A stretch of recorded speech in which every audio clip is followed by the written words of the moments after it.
Samedi entre 11 h et midi, l'écrivain Antonin Malraux.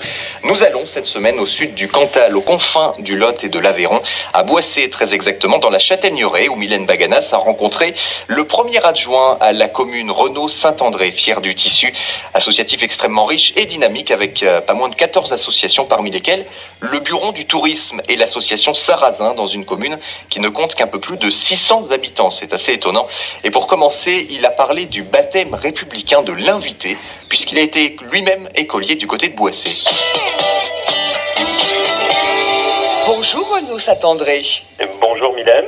Vous êtes le premier adjoint au maire de Boissé et le 24 mars 2015, l'école communale de Boissé a été baptisée du nom d'Antonin Malraux qui a fréquenté cet établissement. Je crois savoir que c'est à votre initiative, même si c'est une décision collégiale. Voilà, c'est bien une décision collégiale puisque en fait le conseil municipal a acté à l'unanimité cette décision de ce que l'on va appeler un baptême républicain. En fait, l'idée c'était de rendre hommage à Antonin parce que je crois que Boissé le lui doit bien. Parce qu'entre notre commune et Antonin Malraux, eh bien c'est depuis sa naissance sur les hauteurs du bourg. C'est-à-dire qu'à la fois l'auteur, il est fidèle à Boissé, à travers par exemple ses écrits, il y a ceux pour lesquels notre village sert effectivement de cadre, et puis il y a tous les autres, où presque une allusion y est faite. Et à notre tour, eh bien, on voulait lui prouver que nous étions fidèles à celui qui nous assure une telle aura, j'ai failli dire. Charmant petit village, petit mais vraiment très joli.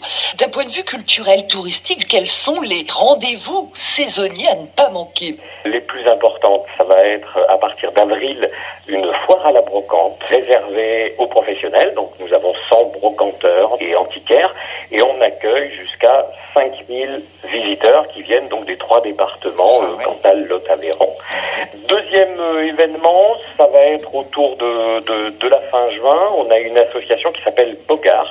Alors Bog, c'est une allusion directe à la châtaigne, et Art parce que c'est une association culturelle qui a pour vocation de faire entrer l'art en milieu rural et qui est capable de faire venir chez nous des peintres qui ont vraiment plutôt l'habitude d'exposer dans des lieux bien plus prestigieux. Paris, New York, Tokyo.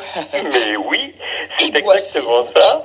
Et puis un troisième événement, le premier dimanche d'octobre, où on a plaisir à faire revivre les gestes paysans d'autrefois autour du sarrasin, cette plante que l'on appelle aussi le blé noir, qui ce jour-là régale des milliers de visiteurs avec le bourriol, autrement dit, cette crêpe un peu épaisse que l'on fait.